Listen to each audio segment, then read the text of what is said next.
General Manager report. Alright, so hope everybody had a happy set of holidays and welcome to the new year. One of the things that we've been doing, especially through enforcement, is, I know some of you have noticed it, we blast out to the community just educationally reinforcing our rules and our CCRs. One of the issues that we've had is a misconception on basically enforcement not doing their job. The complaint, normally how it's handled is a complaint is submitted to us, or we find a violation on a violation walk. After that, courtesy letters sent out defining the violation from the rules and CCNRs and what action needs to take place to be compliant. If the violation is not corrected, then that homeowner is called to an enforcement meeting. At the enforcement meeting, possible outcomes could be homeowner complies, homeowner refuses and receives a fine. Homeowner may go to the board of directors with a variance request and possible loss of privileges. Those are the outcomes that can happen. Only the person that has the violation is privy to that information. We cannot, due to privacy laws, we cannot inform, when you guys come back to us and say, hey, what's going on with this, I reported it. We cannot give you any further information. So we are encouraging, the association to understand that enforcement is active and doing their job and following all of our processes and guidelines. Unfortunately, we will not be able to let you guys know the status of those, the reports. We've had a lot of new staff members, welcoming new staff members. We have several employees that are working temp to perm at this point. You'll see their faces around, and then they will be welcomed to the FSR team as soon as they've served their certain number of hours. Jose Huerta is a new porter, and he is now part of the FSR team. I'm sure you've seen him around. You can give him a happy hello if you see him around. Upcoming projects, we have the Bocce Ball Court refurbishment. The new boards have been placed. We're waiting for the oyster shells for the replenishment of the surface. Noble Canyon asphalt repairs are actually being done now. Ongoing projects, gate pulleys, chains, wheels, and replacements. Actually, now they have been completed. Cobblestone fencing is finishing up within the next, hopefully, few days. And completed projects would be the cobblestone at Rose Garden Fountain stucco repair. That has been completed. And that's the manager's report. Okay. Thank you. Lifestyles report, Jessica. Okay. You can make it official. I will be giving my own lifestyles report, and then I will also be standing for Mary Ray and giving her operations manager report. January is a slow month for lifestyles. We just got up and finished with the chaos of the holiday season, all the parties and everything. I've only received positive feedback about the Christmas and New Year's Eve parties.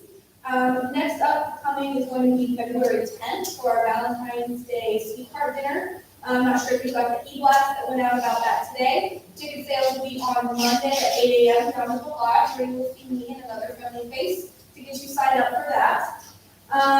For catering, we'll be having South Fork, and then for entertainment, we'll be having Cheryl Silverstein. She's like a jazz singer, and I watched her demo that she has on the website, CherylSilversteinJazz.com, if you want to check it out. And she's going to do a great job.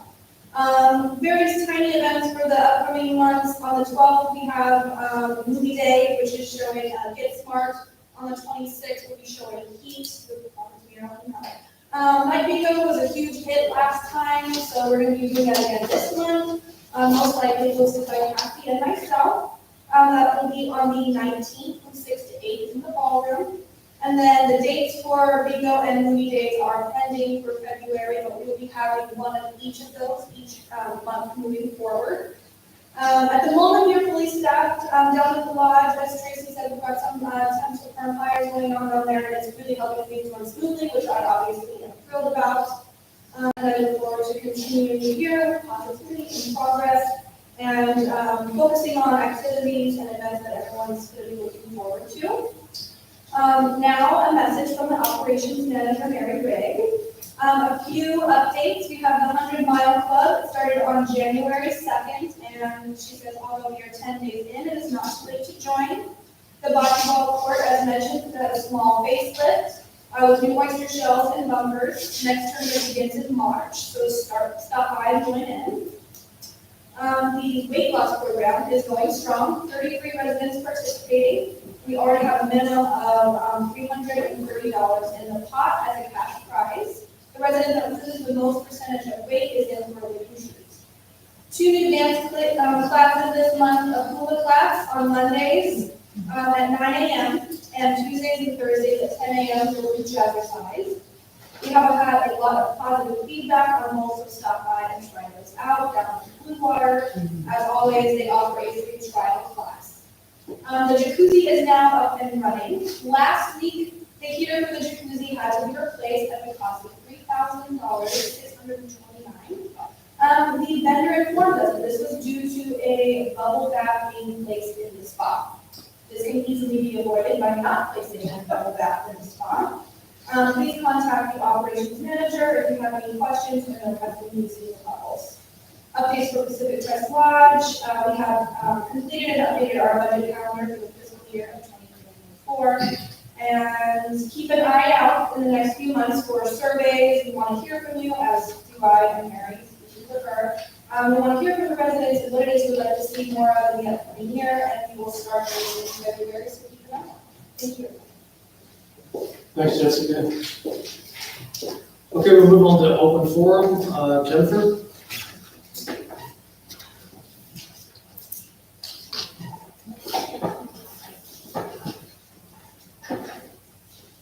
Okay, hi, I'm Jennifer. I am a homeowner and a resident, and have been here since 2010. I started really officially coming to the board meeting last month without my frustration out of the kind of service I'm receiving by the FSR, First Service Residential. Some of my concerns were the way the phones weren't being answered, the way my concerns were being addressed or not addressed. Today, I know I'm not supposed to talk to FSR, and I'm not talking to FSR, I'm talking to the board. When Tracy states that code enforcement is doing their job, I'm shocked because one of my concerns I brought up to FSR started in approximately June of 20. It's just now I'm thinking getting resolved about an underage person in our canon. I don't know, I'm not allowed to know, I don't need to know, because I know when I see that vehicle gone that that person has left. That I had an email. I started it in 20. In 22, they couldn't take care of it unless I filled out a form so that they could cover themselves.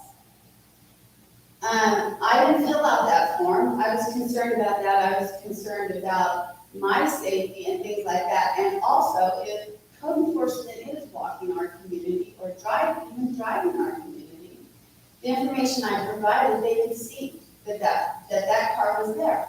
The reason I address this is because we are homeowners. I see the decline, in my opinion. We fill out our registration stuff. We provide you guys our vehicle, license plates, and everything we need to do to not be in violation. And yet, there's stuff going on. Then my other, and things taking such a long time. To me, that's just unacceptable.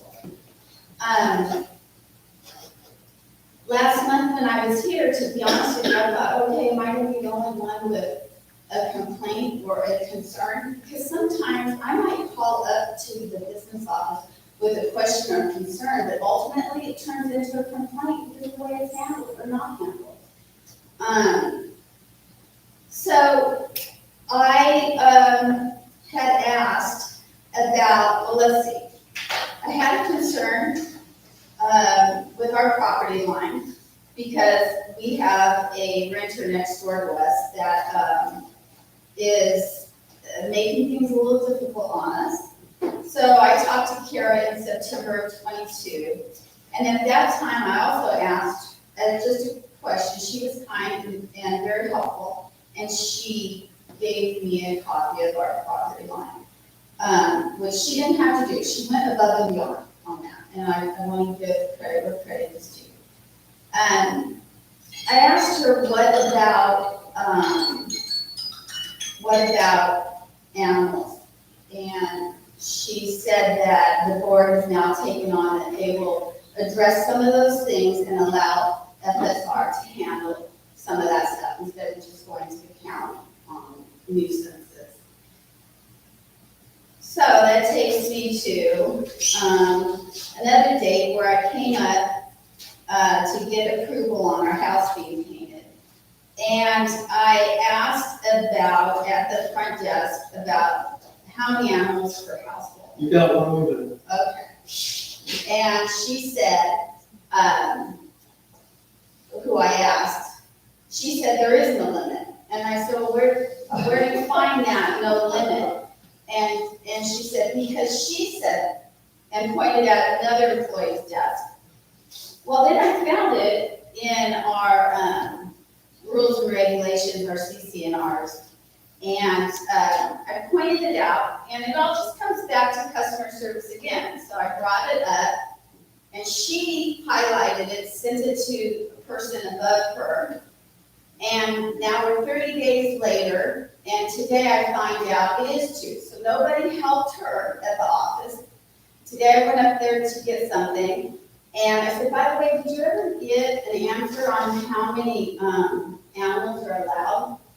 And she said, it's 2. Question, when are they allowed to talk to us?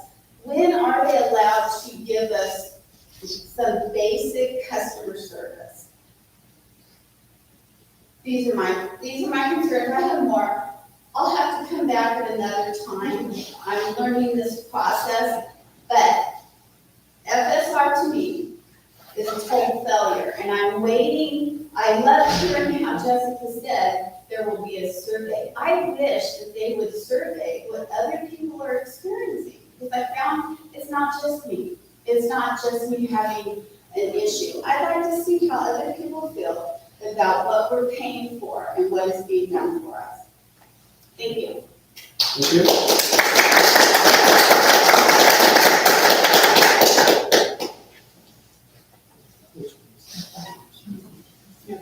Elaine?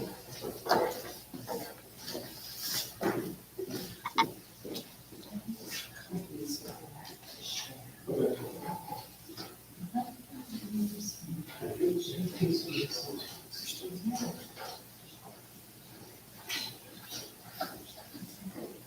My name is Elaine Griskin. I am a resident of Cobblestone Canyon, and I'm here as the group leader for the quilters.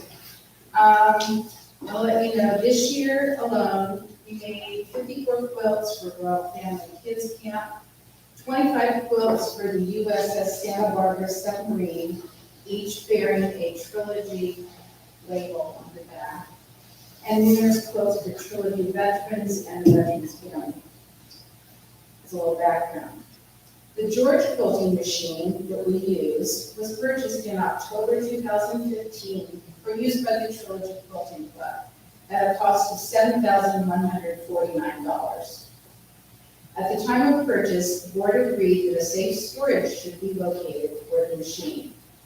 As you all know, there have been numerous attempts to store this and other items in the lodge, with still no resolution 7 years later. 3 to 4 years ago, the table of the machine was modified by Trilogy staff to add wheels to help move it from one location to the other. The table was damaged when that repair was tried to be attempted. So the machine was stored in the poker room with a cover on it, and that proved to be unsatisfactory, as it became a serving table for groups eating in the poker room. It was finally agreed to keep it locked up in the closet in the poker room. This summer, the wheels collapsed on the table, which necessitated us taking the head out of the table every time we needed to store it, putting the table just in a corner in the poker room, and the machine head stored on a cart in the closet. This was assumed to be safe, as the closet was supposed to be locked. On November 14th, right before Thanksgiving, the machine was put away in the closet on a cart with quilting supplies on the lower shelves of the cart. On November 21st, we found the machine upside down on the floor with no cart in sight and the supplies piled on our other supplies in the closet. It is to be assumed that surely someone must have noticed that the machine toppled over when it was somehow necessary to remove the cart. The front desk was notified of our discovery, and we asked that someone from management come down to see the problem. No one came down. On November 28th, we found that the machine head was brought to the ballroom and pressed to use. And we found at that time that the machine had been damaged. The bent covers on the top of the machine are bent, and therefore it will not fit in the table, rendering it useless. We were able to talk to Dan regarding the damage, and he has contacted the manufacturer's rep for the repairs. On December 5th, we went back into the closet again, and we found it laying on its side on the cart, being used as a storage for a Thursday night poker club. This machine is supposed to be stored upright due to oil within the machine. I'm bringing this to your attention because the machine and the table have now gone in for repair, and it may be a very expensive repair. We are asking that the machine be repaired and stored in a safe, secure location when it comes back. Any questions? Where do you think that safe, secure location would be? Well, the poker room closet is, at this point, is basically the only place. And, so hopefully, when we had been wheeling it in and out of there, but when the wheels fell off the table, that kind of negated that whole thing. So I'm hoping once we get a new table and the head, if they can get the covers replaced or bent back into shape, but it's just, Who else has access to that closet? well, a Monday poker group comes in and they leave the door open, they get their chips out and that's it. As far as the other, it's a locked closet and I don't know who else goes and gets. They have to check the key out, but at one point they were only allowing. So, Well, there's a couple of public spots in that. This is another one on Thursday or Wednesday. something like that. right, but I think part of the problem is if the machine was on the cart, and I don't know who would take the cart, and, when we came back the next week, there was no cart, just a machine upside down. So, Did you find the card? Where was the card? well, it's just one of the regular carts that is used in the kitchen. It's on a black kitchen cart is what's being used, because, see, the table or cart that it was on is, you can't maneuver it into the poker room closet, it used to be, because it doesn't have the wheels on it. So we just were leaving it in the corner of the poker room, and it was, Was that card specific for the quilting machine? yes. It's a cart and it has a rounded hole and there's a plastic throat piece that fits down on it. And the plastic piece has also been broken as well. So it's just, we're all in the midst, we're in the process of making more quilts for the foster kids camps. And If we have to send them out to be quilted, we're talking upwards of the cheapest $60 per quilt that we would be paying. And it's already enough that we pay for this. We pay for all the fabric out of our own pockets. And we all drag our sewing machines every day. The quilting machine does the fancy design. It doesn't sew seams. Okay? Okay, thank you.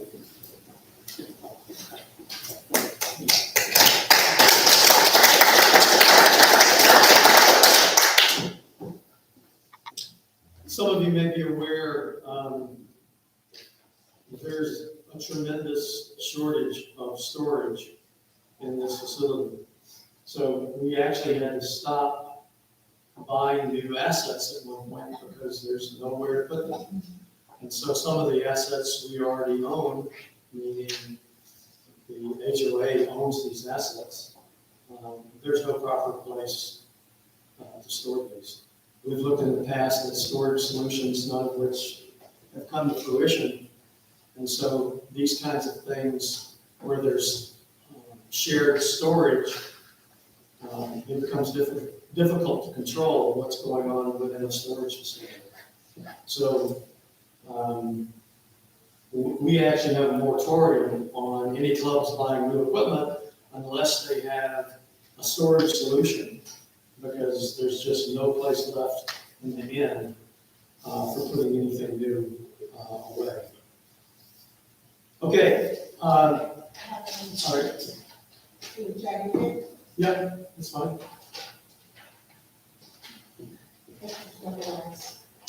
Was that sewing machine always stored in that closet, or was it stored somewhere? It was stored just in the post room, just with a cover over it, for probably 2 or 3 years. But every time we come, if we happened to show up in the evening, we could see that they moved the cover off of it and became a serving, which is just a great way for a sewing machine or a quilting machine to use. And so then, I think it's been about 3 years that we moved it into the poker room closet. The poker room closet is an electrical closet, and there is no excuse for anything being stored in there other than the electrical panels that are in there. And putting poker chips and cups and saucers and garbage in there, because I've been in there several times, is just inexcusable. I think the room should be locked up, and I think the key to the door needs to be changed, because there's probably duplicates out there, because they don't want to be bothered to go check out the key. It was rekeyed, I think, in January. It needs to be rekeyed every month. But that storage machine is $7,000, it's probably 10 by now. And a dedicated table, that's what you have to have.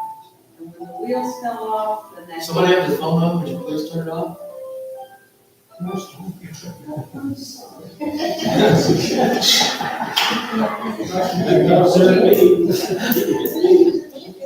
We really need to have just something like the George, that size, in the electrical room, and nothing else. There's no reason to have anything else stored in an electrical room, besides which it's a hazard.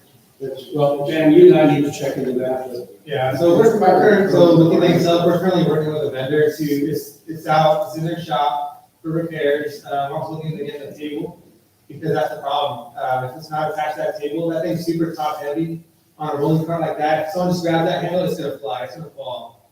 When I first got here, it was being stored in Anna's office when Anna was here. I remember that. But then we moved it to, when Mary kind of took over, I think that's when we moved it to the poker room closet, because it's lockable.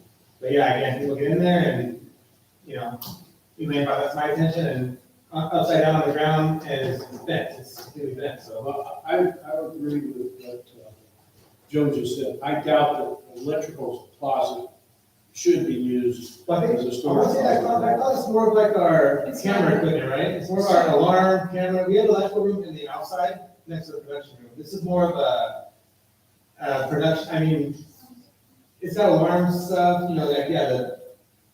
it's different. It's not quite electrical. But yeah, it has components in there of that. Okay, we can solve this problem outside of a meeting, not on the agenda, but let's look into that. Michelle, did you want to talk now or afterwards?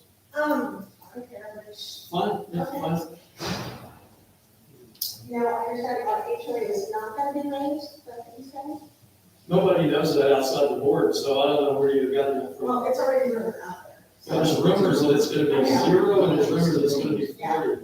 But, I can tell you it's not gonna be either one of those. okay, well, I just, what I heard is, well, then we'll just wait, but I wanted to acknowledge everybody because, you know, the government just gave us an 8% increase for cost of living, which, well, I understand cost of living, but the rumor is $40 up, it's gonna be increased, which is 13%. So it's like, why is it 13%? Michelle, we cannot even respond to that. We're right in the Okay, middle never of mind, that- we're in the middle of a budgeting process. Well, this is what We I- don't know what the number is. Okay. Parking, going to the mailroom, people are coming in on golf carts when you're exiting. People are parking in the red stripe zone where you want to go get your mail. People are parking in the mail where they come to get the mailroom tracks. And I've seen somebody park there and the mail trucks coming, they have nowhere to park. And people are waiting in the area where you go out, waiting for an open spot. It's really causing, why are you just go park up there? Why are you parking when there's no parking? Why are you parking? I mean, I actually saw a small car park in the park area, where the golf carts are. And we're doing code enforcement, that these people continue to do the same thing. And it's like, you see it all the time, and no one's somebody who works for the postal service. Most of us are retired, some of us are not, and you're just making these people who deliver on the mail work harder than they have to be careful parking spots down from the area. So maybe we can push to make the code enforcement feel more proactive in our parking area, because it's every day like this. Okay, thanks.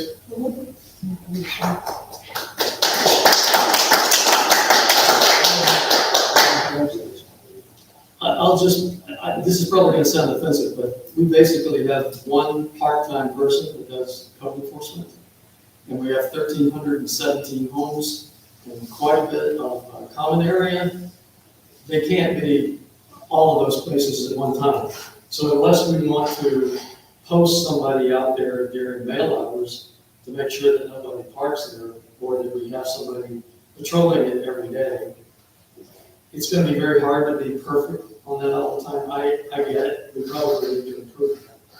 But enforcement is a huge job, and it's part of a person's job.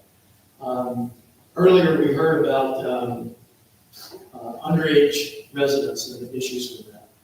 And actually, I think we addressed that last month, or maybe it was this month, in the newsletter. That's an extremely difficult thing to enforce, because people can visit you all they want during the day. They have to be spending the night there, and it has to be more than 60 nights within a calendar year. So as an HOA, how do we enforce this? We hear from someone that there's a problem, we send them a letter. We don't go knocking on their door at 2 a.m. in the morning and say, you have somebody sleeping in your spare bedroom. We can't do those things. And even if you get a second request from a resident, we still have to investigate it. We send a letter, we bring them into enforcement, and the person goes, yeah, he was there, but he's not there now. So unless somebody is willing to act as, a snitch, if you will, let's call it an informant. We can't prove that that person is there short of knocking on the door at 2 a.m. May I respond since I brought it up? Okay, I'm gonna go back.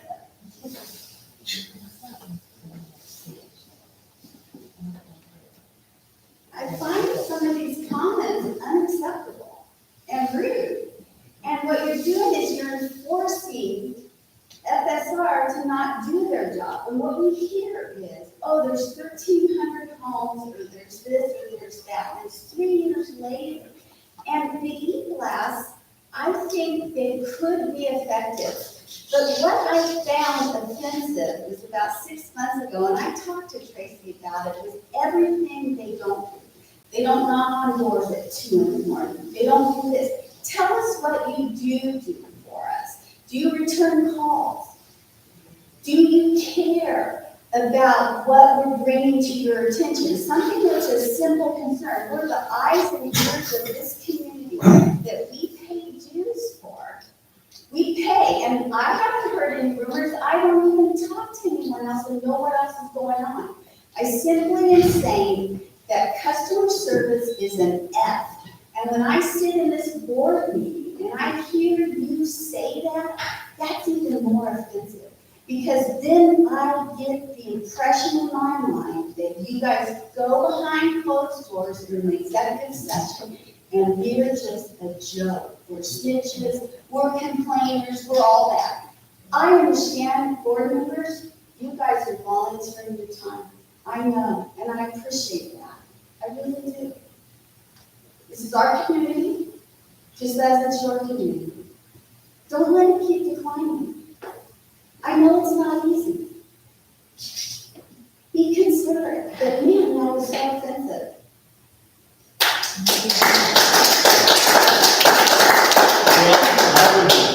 Well, I would recommend that everybody, there's going to be 3 board positions open real soon. I'll help you fill out the form if you guys want to be a part of I it. didn't say it was easy.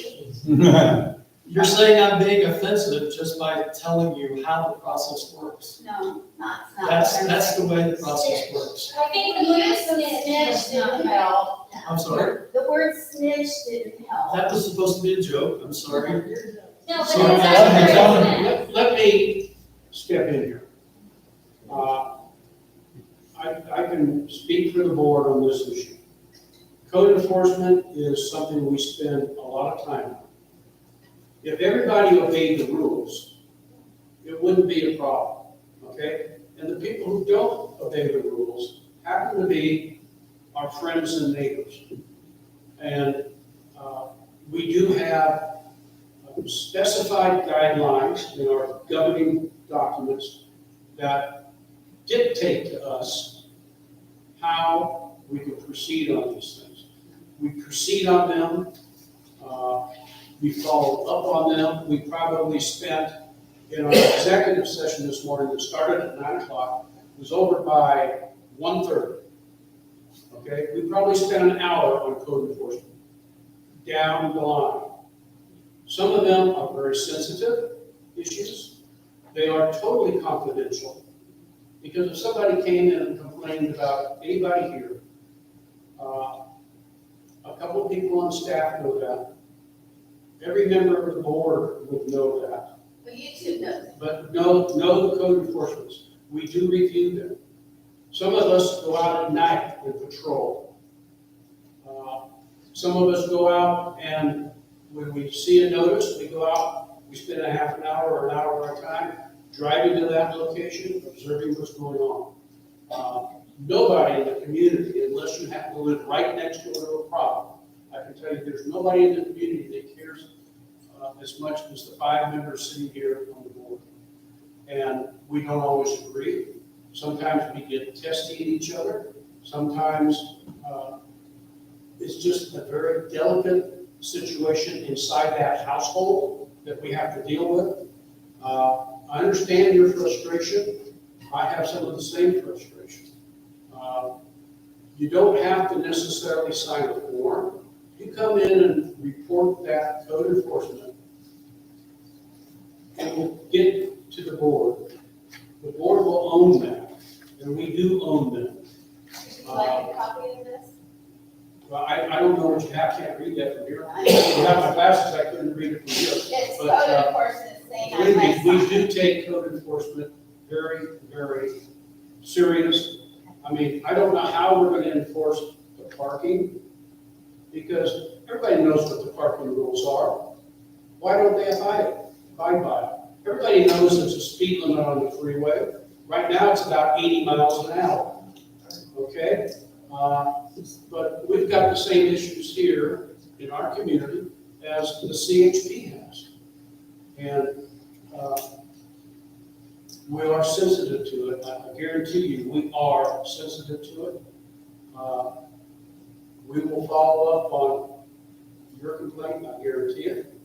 Whether we can get it resolved or resolved so expeditiously that it's gone tomorrow, that will not happen. But I promise you personally that I personally will follow up on it, and I think my 4 co-board members will follow up on it. And, you know, if staff needs to be instructed or given some guidance, I guarantee you that will happen also. So, thank you for coming in and raising that situation. I mean, I'm sincere, I can't tell you thank you. I mean it very from the bottom of my heart. Thank you. And we will follow up on it, and that's all I can say. Okay. If anybody else would like to speak, there will also have an open forum at the end of the meeting. So you can fill out one of these forms that are out there on the table, and we'll have an open forum at the end as well. All right, moving on to consent calendar. On the consent calendar for January, we have the approval of the open session minutes dated December 6th, 2022. Committee minutes dated for the DRC Design Review Committee dated 12/13/22. We have liens for December, P card approval for November, investment proposals for January, committee applications, Antis Roof Repair Tahoe ratified, Antis Roof Repair Blue Water Sports Club restrooms ratified, Ramsey backflow inspection and repair ratified, Vortex PCL door repair ratified, Vortex mailroom door ratified, and Vortex PCL ADA button ratified. Cobblestone wrought iron repairs ratified, and the 23952 steelhead slope drainage line testing ratified. Blue Water Sports Club spa heater repairs ratified, and that finishes up. Do you guys have any questions on any of those? Is there anything anybody wants to pull out of the consent calendar? Can I hear a motion to approve the consent calendar as presented? I still move. I'll second it. All in favor? Aye.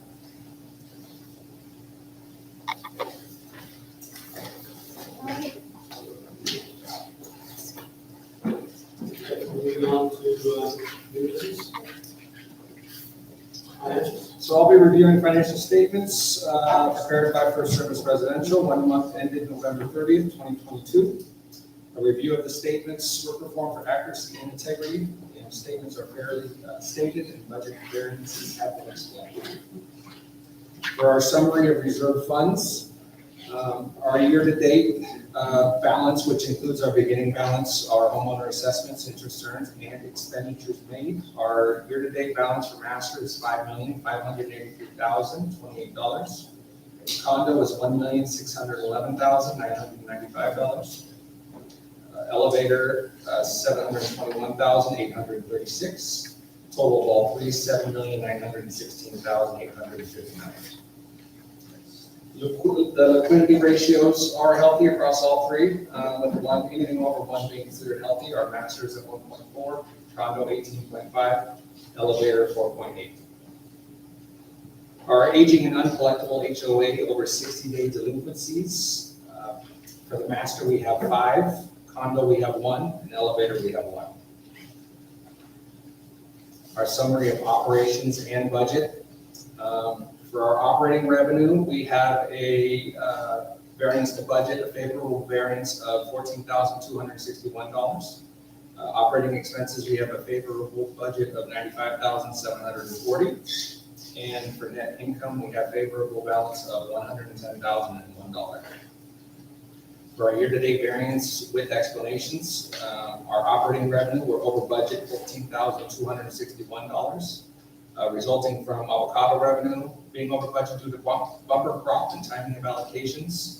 Our TGIS reimbursement under budget due to delayed payments, including other minor variances. For our operating expenses, utilities were under budget $5,231, resulting from electricity being over budget due to delayed billing from previous fiscal year, as well as rate increases. Our potable and AG water were under budget due to active water conservation. Our gas is over budget due to rate increases from the gas company. And electricity golf course is over budget due to previous year, fiscal year invoices being paid. Minuscule Mountain Landscape over budget $808 from just minor variances. Our swimming pool and spa were over budget $2,711 due to needed repairs. Our spa and fitness were under budget $3,658 due to Blue Water Sports Club events being under budget due to successful events. Our events revenue is over budget $23,962, majority from the prepayment of our holiday events. Common area, we are under budget $17,615, resulting from janitorial labor being under budget due to credit received for overbilling last fiscal year. Our window washing is under budget due to timing of allocations, and our AC heating repair were under budget due to fewer repairs needed. Our administration expense, we were under budget $96,711 due to payroll expense due to unfilled positions. Our postage on site was over budget due to multiple extra mailers to the community. Our accounting reimbursables were over budget due to annual offsite storage fees, as well as increased print and mail costs. Our legal collections were over budget due to payment of a legal issue. And then special taxes were over budget due to non-received invoice of property taxes. Finally, our summary of operations and budgets for the condos and elevator. Condos, we have a year-to-date variance to budget of $8 for operating revenue, $2,750 favorable variance to operating expenses, and a net income of a favorable balance of $2,758. For our elevator, we're flat to budget for operating revenue. Our operating expenses, favorable balance of $584, and our net income also has a favorable balance of $584. All right, thanks. Any questions regarding financial report? No. Can I hear a motion? I make a motion to approve the regular financial statements as presented. I second that. All in favor? Aye. Okay, next up is the fascia board at 8618 Cuyamaca. So there's roughly about 20 foot of deteriorating fascia on the upper level of 8618 Cuyamaca. So management reached out to 3 vendors to get proposals, and we got proposals back from all 3 vendors. Management is proposing to move forward with a proposal from Kansas Roofing due to the roofing components that will need to be removed and replaced in this process. They'll be removing flashing, tiles, be attaching all those, and at the same time, kind of evaluate the roof in the immediate area. So that's why management is proposing to go with Kansas Roofing. So we're asking the board to move forward with the proposal from Kansas at a cost not to exceed $1,891 to remove the old fascia, replace it with new, and primer and paint. Okay. Any questions for Dan? Yes. I went over there yesterday and I didn't have a 20-foot ladder. Were you able to get up high enough to visually inspect? So that's a different thing. It's different. That's the missing tile. Okay. Yeah, I yeah. apologize. And I haven't gotten. You're right. Did you? We'll talk about that. We will. Slightly confused. We have 2 issues on the roofs in the condos. What I saw led me to believe that the valley flashing coming down might not extend far enough. Were you able to come to that same conclusion, or did you have a different opinion? I don't know. I mean, so Antis, they've actually done they've done at least one that I know of the fascia replacement, and I feel comfortable with them because, yeah, they take all that into consideration. But for me on this one, I just had the vendors look at it. I got a photo, I didn't, I'm not a roofer, so I just took their word for it. Well, the repair obviously needs to get done. There's a lot of drywall rot in that corner. When you meet with them, would you have them give you their educated and their opinion, whether on the valley flashing coming down? I think it's short. Okay. And maybe extends another inch or two. Would keep that water from trickling down over that fascia. Yeah, I know one thing with Ansys I do like about them is they take several pictures, they always send them on to me, so I think I could use that. So they're gonna pull the tile back, they'll pull back the underlayment, they'll look at the underlying sheeting to see if it's also rotted. Correct. So this is the repair, just for the ones in the out. It could grow from what we can visually see. But I have confidence that Dan will be on top of it, or at least underneath it, so it's over his head. But, Nothing's over his head. well, I mean, only physically, not mentally, it's over, not over his head. But, we're making a joke of it, but it's serious, so. Yeah.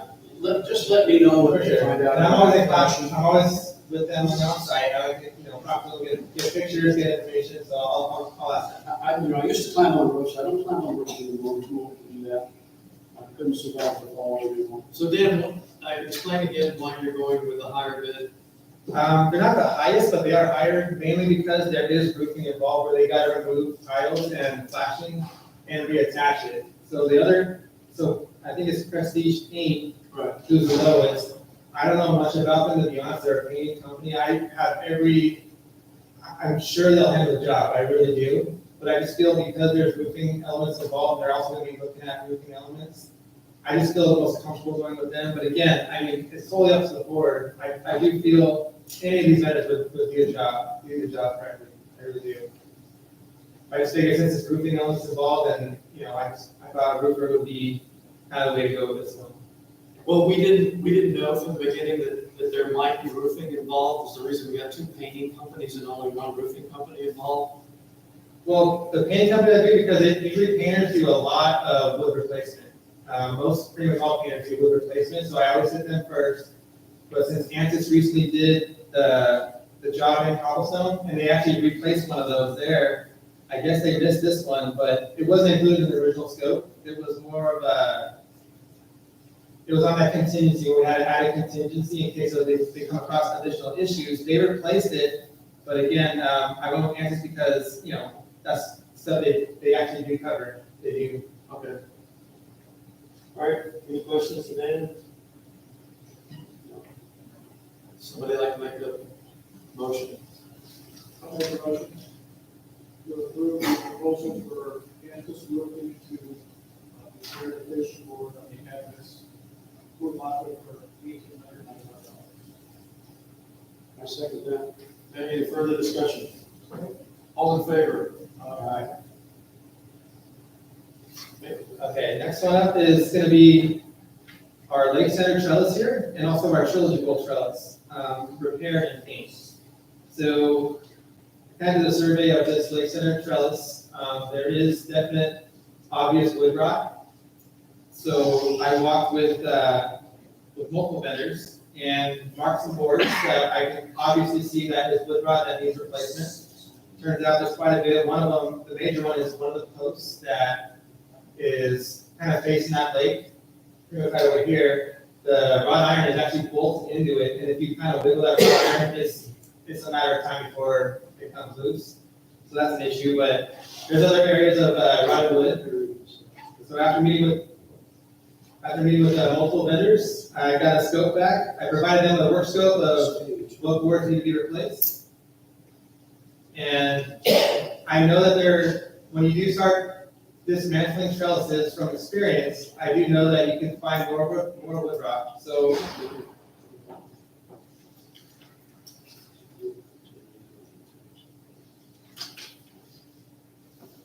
I'm asking the board to move to approve the proposal by Skylight Painting to replace the deteriorating wood pieces and paint the Lake Center patio trellis and paint the Trilogy Bowl trellis at a cost not to exceed $11,300. And for the board to approve a $2,000 contingency for any change orders due to unforeseen wood rot that can be exposed during the demo process. Okay, any questions for that?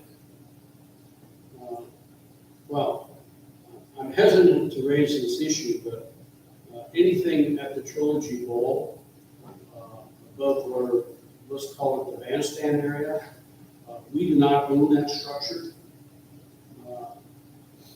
It actually belongs to the golf course. Unfortunately, they won't fix it, so it's gonna get fixed. We're gonna have to pay for it, but, Where do you think the property line runs? runs it in front of the concrete. We only own a little bit of the concrete. So the golf course owns that trellis and that dance floor.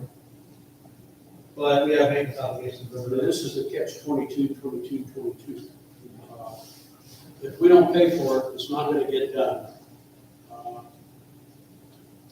So I'm torn on how to even vote for this, George. So I know where our governing documents.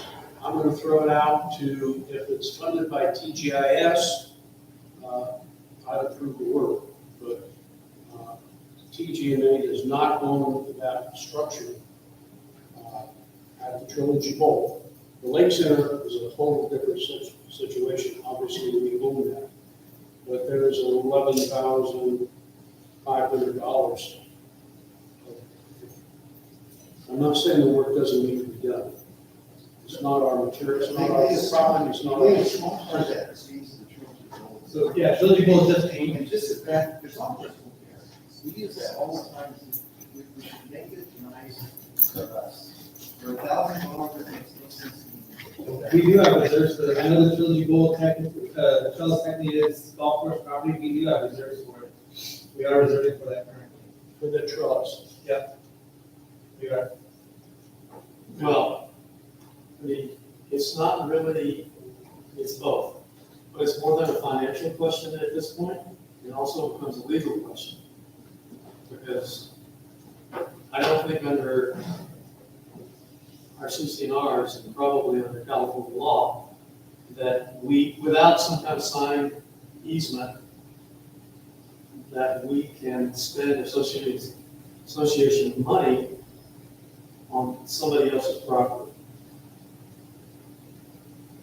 I don't know how we've gotten past that in the past, whether it's just we didn't know that, or we weren't aware of it, or what. But we can't spend association money on other people's assets, certainly, on their land probably. And unless we had some kind of maintenance easement, when Shay turned all of this over to either us or the golf course, I don't know if we can legally do that. I think it's something we're gonna have to get a legal opinion on. I know it's not a lot of money, but at this point, it's not about the money, it's about, are we following the rules or not? And if you want something that's part of the selling point, then you got the house. I agree. Yeah, we all want to do it. Did you say And we got our $1,000? houses from Trilogy. I mean, from Shade. Did you say 11,000 or 1,000? I'm sorry. So it's 11,000 for both trellises, but this, $165. the Lake Center trellis here, right here in our patio, needs wood repairs. That's kind of the bulk of their cost. So 11,000 with that, and that included those two trellises. It's $2,100 to pay for trellis. Yeah. The one, Dan, I got a quick question for you. Yes, sir. You weren't here, but we redid all the wood on that Sequoia patio out here, in 2018-ish. How long, when's the last time these boats were painted?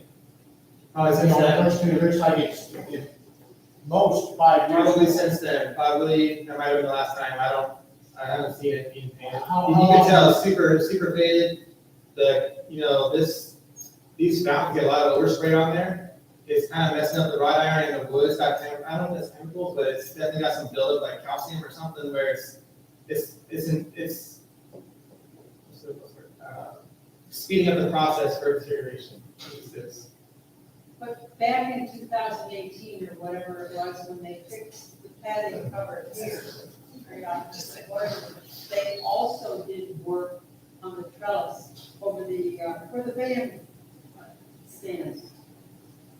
The point being, it was So they've painted done it before. less than 4 years ago. I don't know how often it needs to be painted. Well, so the trellis at the amphitheater, it needs to be painted very soon, that's all I know.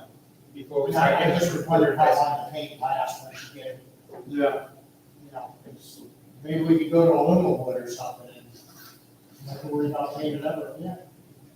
We don't So this one here, the Lake Center patio, we cannot use aluminum wood because there's wrought iron going into it, so that, you know, if you're talking about the amphitheater, which is technically not ours, we can't do that.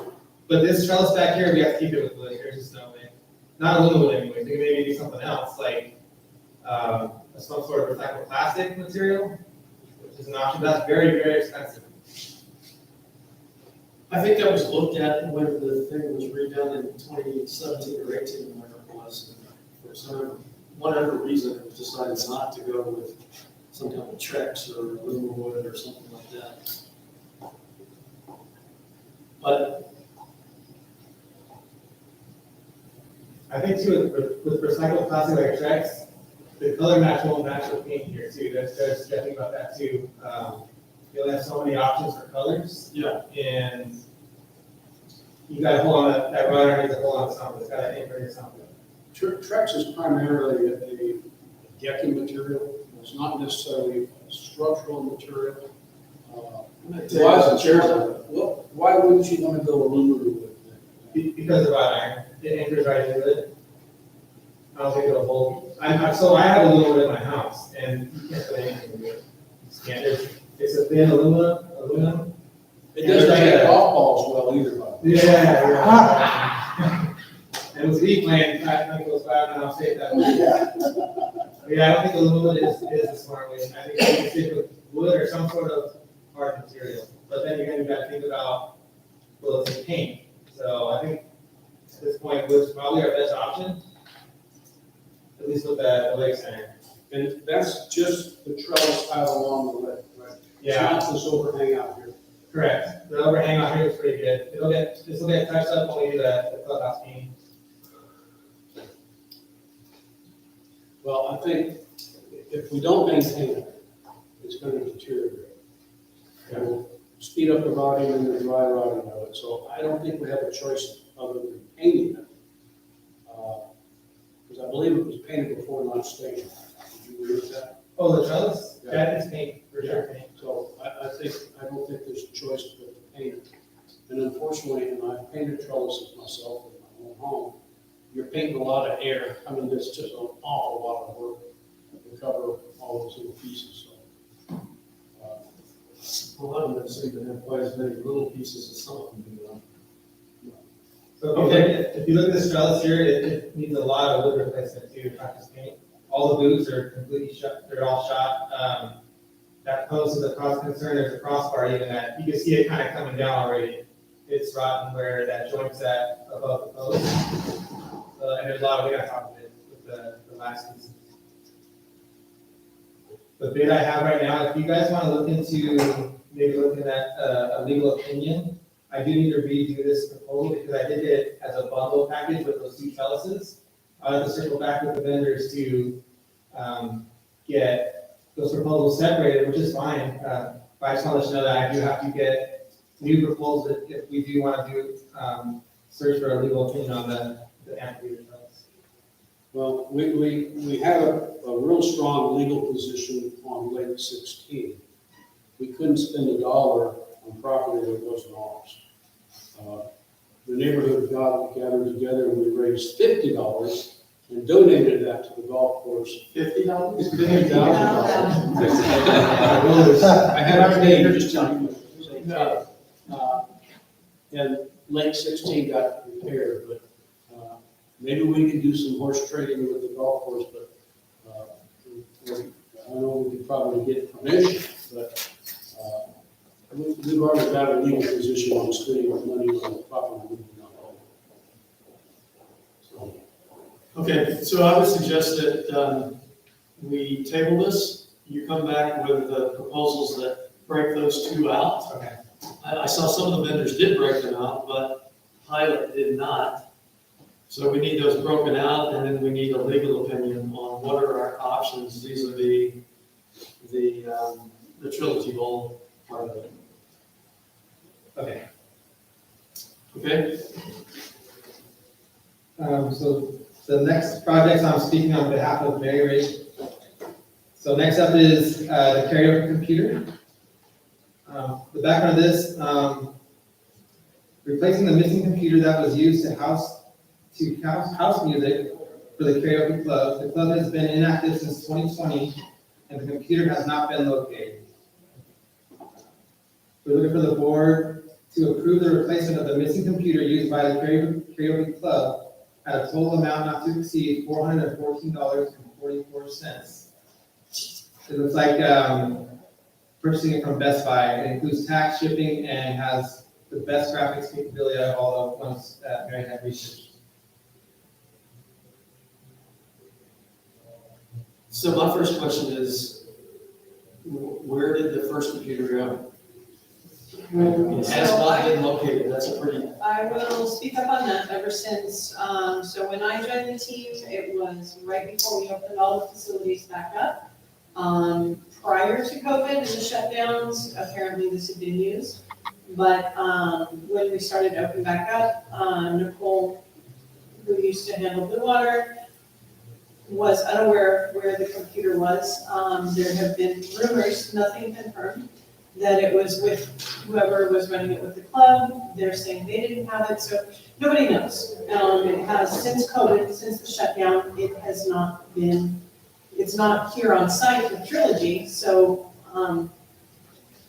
it's kind of, no one can honestly kind of answer that.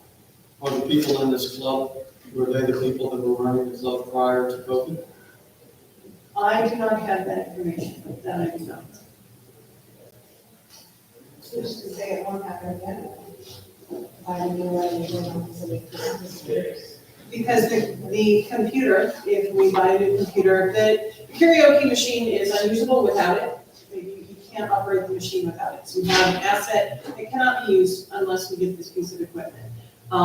This would become, well, this probably is FSR, and it would be handled accordingly and kept under lock and key through management, rather than apparently in the past, it used to go home with.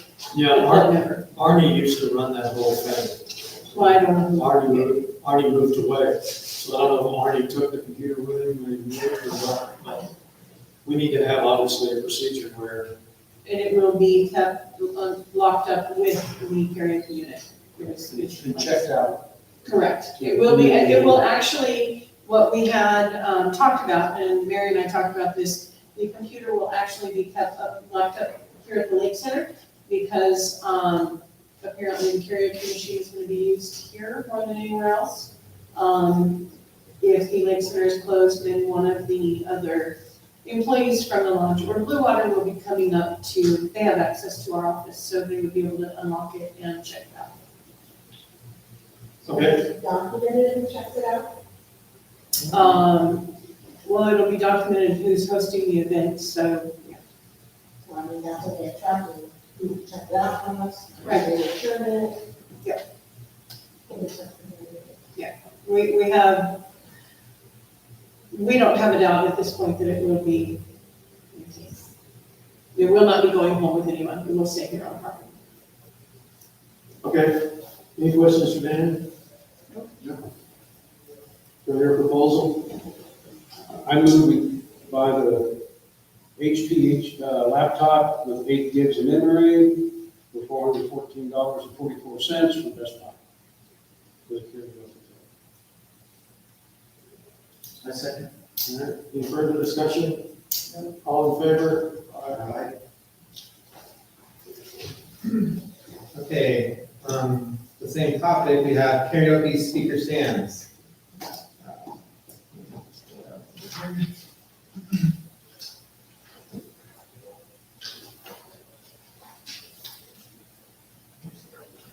So the purpose of this is to replace the broken speaker stands used by the karaoke club. Obviously, the current speaker stands are broken. New speaker stands come with a hydraulic lift for easier lifting. So So the proposed resolution is for the board to approve the replacement of broken speaker stands used by the karaoke club at a total amount not to exceed $456.74, which would be purchased on Amazon. These are the JBL speaker stands.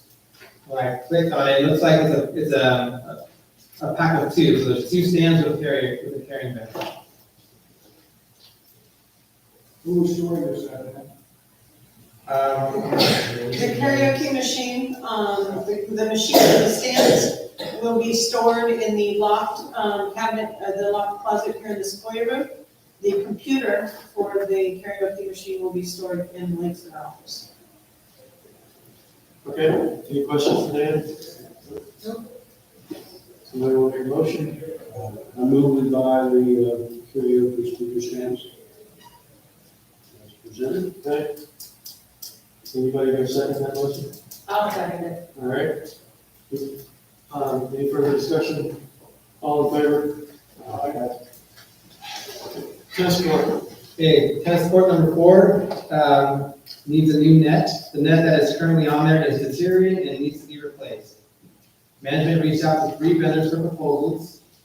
Management proposes to move forward with Taylor Tennis due to cost and past positive history.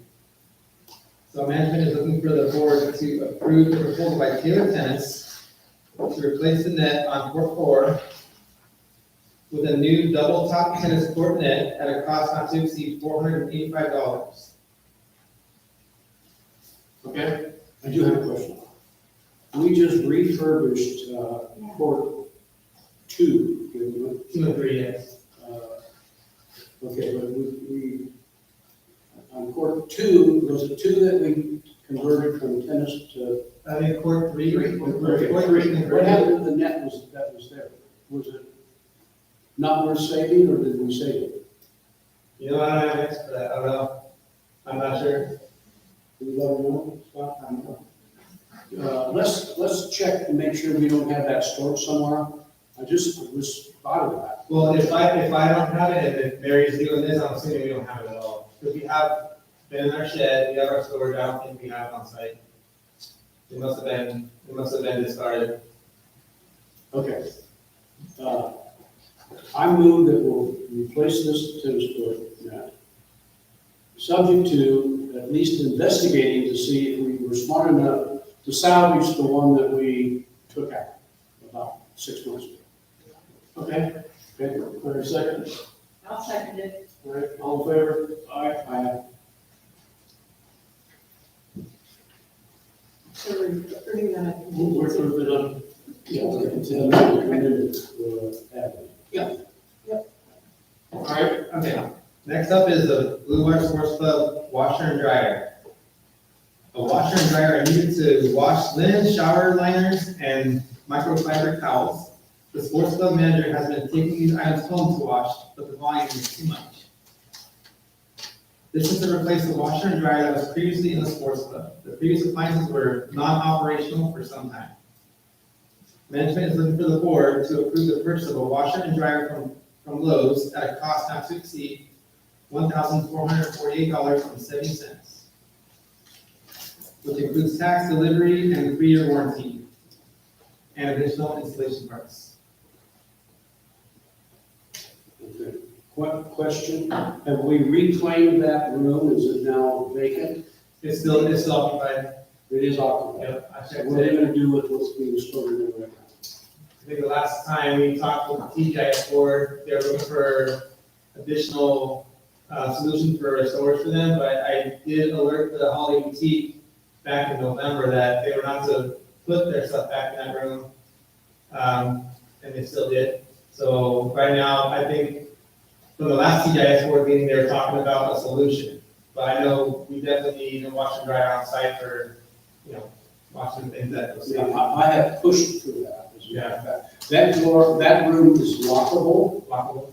And They check out the key. Concourse may see that door needs to be locked because several years ago, we had residents in the last drought that were coming in and doing their laundry in our washer and dryer rather than at home. So I'm all in favor of replacing it. I advocated for that, but we need to manage the use and the use of whatever we buy in the way of laundry detergent and material. And there shouldn't be anything else stored in that room. Okay, so if we can manage all that, I would move that we buy the proposed washer and dryer. Well, are we moving forward with a plan? I mean, there's material in there now, do we know where it's going, Todd? George, yeah, we stored that stuff for Yeah, the better part of, I don't know, since this place opened up for, is 6 years. that what it was? Anyway, and we probably just said, it was, continued to went up, it was 13, went up to 14, 1,500 bucks, not a huge amount of money. So anyway, we got it moved into there, and we got rid of the storage before it came out. Using that as, hopefully we'd be getting a storage building, but that obviously. Yeah. Anyway, and I made it clear to the boutique people that, you gotta take this stuff, either goes in your garages, or you made $11,500 on the boutique. Take part of that profit and get yourself a storage. We haven't stored stuff for other clubs, and we did it long enough, and we finally severed the umbilical cord, and we don't wanna get back into that again, so. You can either take it and split it, divvy it up and put it in the garages, or they can go get a storage and take it out of what they make on the boutique. That's at least my position. Go ahead.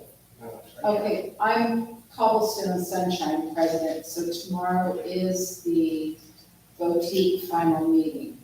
And I believe our stuff was put back into the Blue Water pending, we know we have to be out of there.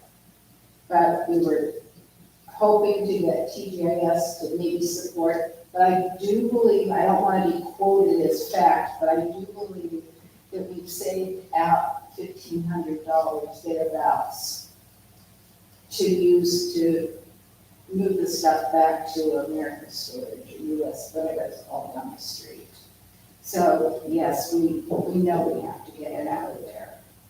we're just gonna have to make sure we coordinate all this, I don't want people showing up with the washer and dryer and we've got a room full of stuff. I'd also like to point out, that room is, we really shouldn't have stuff in there. When my husband was helping me get Stone Canyon stuff out, he said, this is a fire riser room, and nothing's supposed to be in there, because the fire department needs to have access to the system. So as long as the washer and dryer are not blocking access to the riser. There's already set. Yeah. Fixtures on. Yeah, but in any case, so yes, the boutique does know that we need to get out. And the $11,000 we make is all divvied up. I'm just saying Yeah. that's one solution of, you're gonna have to take a portion of what you make and Right, so, care and feed for your stuff. so Okay. yes. One thought, there is a vent in that room for the dryer. Yes. Yeah, a lot. The cooling equipment area, the outside I wall. want to go outside because I have to look at it again. There's definitely a vent. As long as there's a vent, it's not bad. Yeah. Okay, any questions regarding the washer and dryer, can I hear a motion? I move we buy the washer and dryer, approve to buy the washer and dryer from Lowe's, GE washer and dryer set, $1,448.50. I'll second it. 70 cents. 70 cents, well, I thought I said that. Yeah, I go for it. Okay. Did I hear a second? All right, Thank you, and a Dennis. second. Any further discussion? Nope. All in favor? Aye. Thank you. All right, we have all the reports. Did any of the board members have questions about any of the reports? The landscape report, our report. Were there any homeowners that filled out a form that would like to speak again? I did, I just wasn't sure how it goes. Are you talking about another time, or I didn't understand when you said at the end of it, because this is my second time, I'm trying to see what the process is.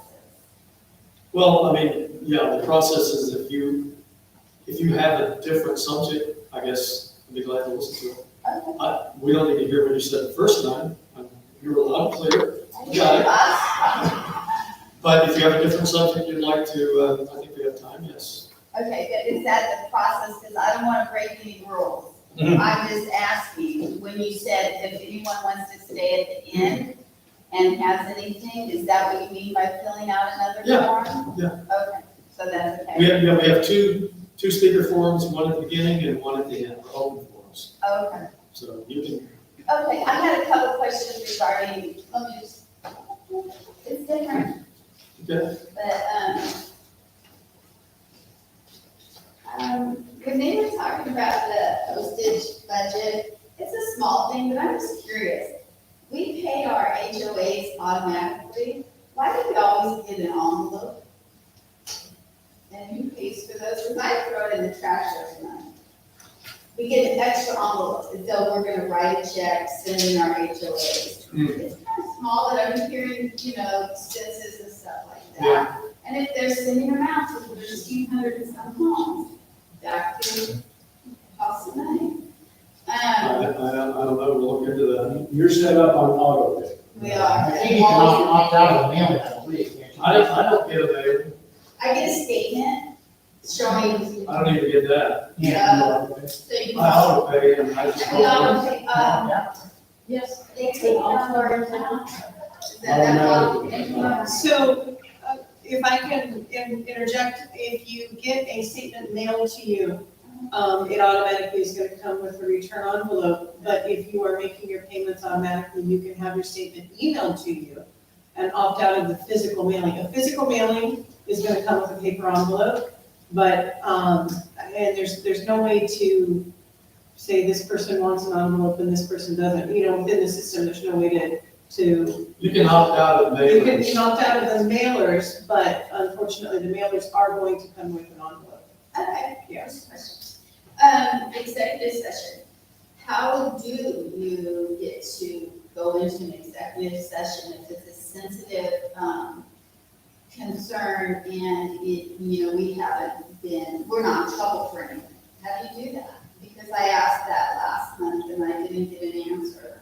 And Well- I heard someone say that. If you had a personal issue that you wanted to discuss with the board, like today, we had, I'm not gonna go into details, but we had a resident who was having a problem with some enforcement. And he wanted to explain his side of it. Normally, we would do that in enforcement, but today we did it in the executive session. So if it's something that's, personal, confidential, and you want to speak to the entire board, you can do it. We do those sometimes in the executive session. We had where, somebody they're asking for a variance.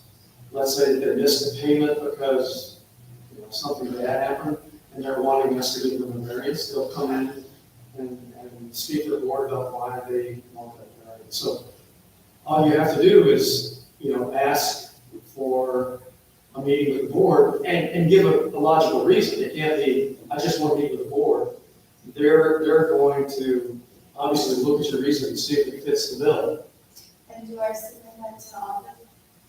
A written letter request to meet with the board is dropped off at Lake Center, and then we take it from there. Okay. If she were to email it, who should she address it to? She could address it to me. She could address it to any of the Lake Center staff, but I'd be happy to personally take it. Okay. That's just for future reference for me. The RFID tags. So I understood that, and I had brought this to, the concern with, FSR. And, what happened was, people were allowed to go to, and I'm not sure if it's the correct, office, I'm gonna say. Just lost it. Not the Lake Center, but down where. The lodge? Lodge. And buy extra ones. And so they gave them out to relatives and, other people. And I was just curious if First Service Residential put an end to that. and how they're handling it, if they actually have, or, you know, there's 1,300 homes, I'm not saying that many people did it, but how do you know if, because, you know, we have these gate situations and stuff like that, and then some people suggest a camera and that we would be able to know more stuff that happens in our community if the gates were, you know, had cameras and stuff. But, you know, I'm not even saying let's do a camera, I'm not saying that at all. But it's these little teeny tiny things like that create a bigger problem. That the attention to detail, where are they going? Why wasn't it looked into? Who was it going to? How many cars did they have? So we've looked into all of that. And we recently went through a process where management went in and looked, and wherever somebody had more stickers than they had cars registered, they've been contacted. And people are having to bring those stickers in or else come to enforcement. So if you've got 2 cars registered and a golf cart, you can only have 3 stickers. So they're truing all of that up now, but it is a process, because in the beginning, some people did get more than they should have, but we're bringing it up from the rear. Okay. Can I give you my copies of stuff for you guys to look at? And, Sure. you don't have to talk to me about it now, but Sure. we're curious about some of the stuff, and so So, I just want to give you these extra copies, and Okay. we'll have us for your, thank you for your time. Jennifer, you are a perfect candidate to put in an application to the board. Amen. I second that motion. all right, she's been duly elected. By accident. There, you know what? We say that kind of in jest. There's only going to be 2 of us that are sitting here today, sitting here on April the 1st. This, We'll be here April 1st. yeah, and then we'll run out. So April the 2nd, if we have a meeting, there'll only be 2 of us. We need 3. After the annual meeting, which is like the middle of May. All right. We need to have 3 candidates. We'd like to have 10. So we can have a good, solid election and the community can speak. I want to thank you and everybody today who had comments. I wish there was 10 times as many people in this room. But this is about the participation we get unless we've done something or didn't do something that really pissed people off. But we need greater participation. We need people who care about the association enough to stand up and be counted. And it is not always a pleasant job. It is the things that have been brought up here today. Some people say, well, that's not a big deal. Well, you know, accumulated, they are big deals. So we need more people who will spend the time to serve their community. A lot of times it's sacrificial. So if nobody in the room wants to do that, please talk to your friends and neighbors. I've talked to anybody in the community that has an issue, a complaint, a comment, usually their complaints, and I ask every one of them, please run for the board. We need people that have an interest in what happens in our community. So please be advocates of that out in the community. Scott and I will be the only ones here as we move forward. And he and I both have 1 more year in our service. We either have to rerun or we'll rotate off. So may I ask who's leading? Pardon? Oh, I'm not familiar with the name. Okay, so. Well, yeah, there's 3 of us not running for re-election. I've been on the board for 7 or 8 years. And I've been on the board about 5.5. I was appointed after I ran and lost. I lost by 6 votes. But anyway. I voted for you, Joan. I don't vote for you. Well, thank you. I want to say thank you, because I know you guys volunteer time, and I've done it once before, and it's a property I lived Jennifer, you'd be perfect. Well, I probably make a bunch of enemies. So I'm not so sure, because I am passionate about it, and I do care. Right about or wrong, you're gonna get the same people to be in your face. Well, you didn't know it, though. Well, why didn't you? But, yeah, and seriously, if you could help us get people who are interested in running it and motivate them to do it, the whole community would benefit from that. But it is, I will tell you, it is an undertaking. This board book that we got is 265 pages long. That was a light one. And that's a light one. We've had them that are 465 pages long. And so you're spending all weekend going over all these bids and everything else. And we usually have 2 or 3 special session meetings and even more sometimes when there's budget things going on. So it is a commitment of your time. And, you know, your friends and neighbors will let you know what they think you should be doing. Every time I go to a friend's house, I'm like this. Yeah, especially your friends. Yeah. They feel comfortable doing it. But we need qualified people to help run this association. It's a $4 million business. And you gotta run it like a business. And, you know, a lot of us have business experience, so we know. And it's important. I mean, it's not rocket science. It's not like running a major corporation, but, you know, there's a lot of things involved and a lot of time. So I would too recommend that if you're passionate about the community and you want to be a part of making it better, then by all means run for the board. All right, anything else? Nope. If nothing else, did we have any action items that we need to go over? Notes. While she's going through the notes, did somebody have a question? Todd, did you have a question? No, wait, I have a question. Yeah, go ahead. Hey, Aaron, on the operating budget, for operating revenue, there's $7,000 unfavorable to budget because TGIS has made payments.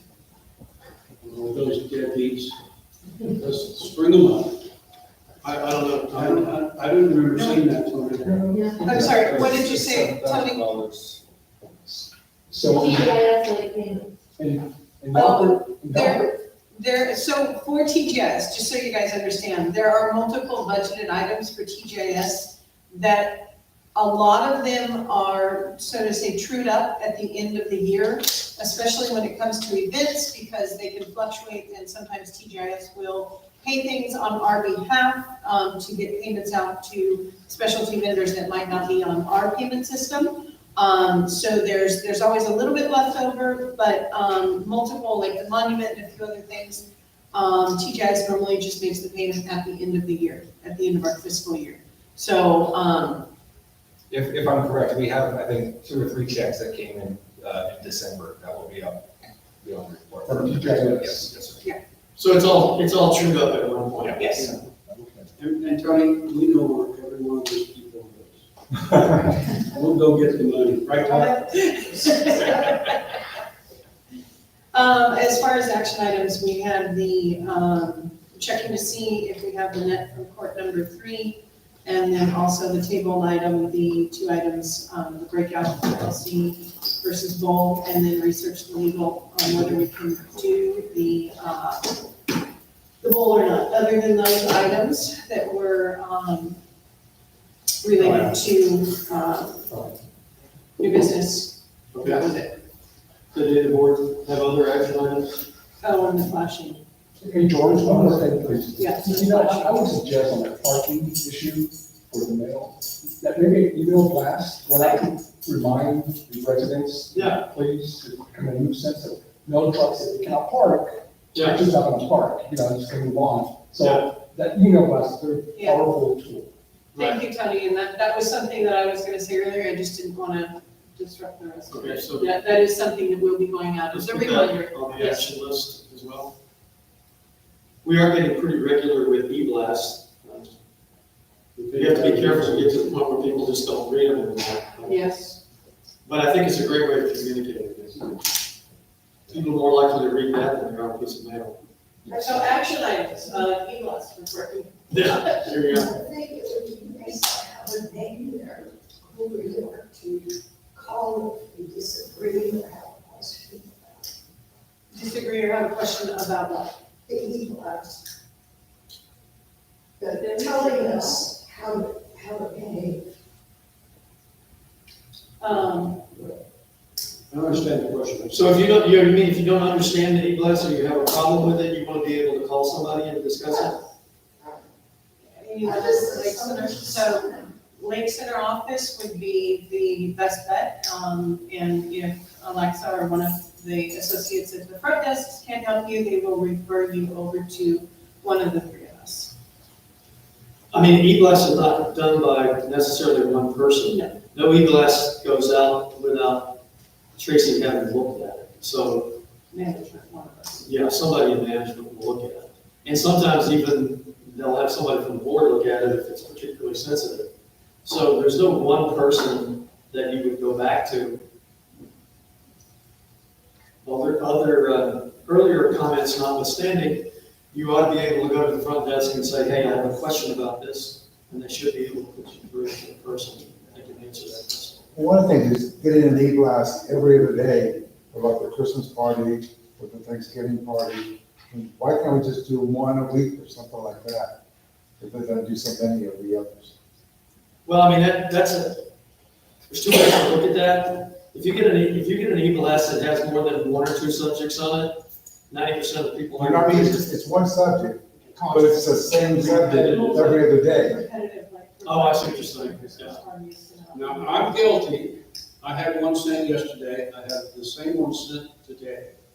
Which one, what was that, the T-Mac? So that, right after I leave here, I go straight over to Terramore. I'm gonna be there till probably 10 o'clock. But if you'd like to meet our departing county supervisor, Kevin Jeffries, and if you'd like to meet our new one coming in, Karen Spiegel, that'd be an excellent chance to do that. Plus, you'll meet representatives from the sheriff's department, the fire department, code enforcement, CHP, and you'll know a lot more about the greater neighborhood. But since I serve on that board also, this has been a long day. I left home at 8 o'clock and now I'll get home at 10 o'clock probably. So, anyway, Don't call me when you're here. stop by and I'll bring you a cookie for you. Okay, if there's nothing else, we are adjourned.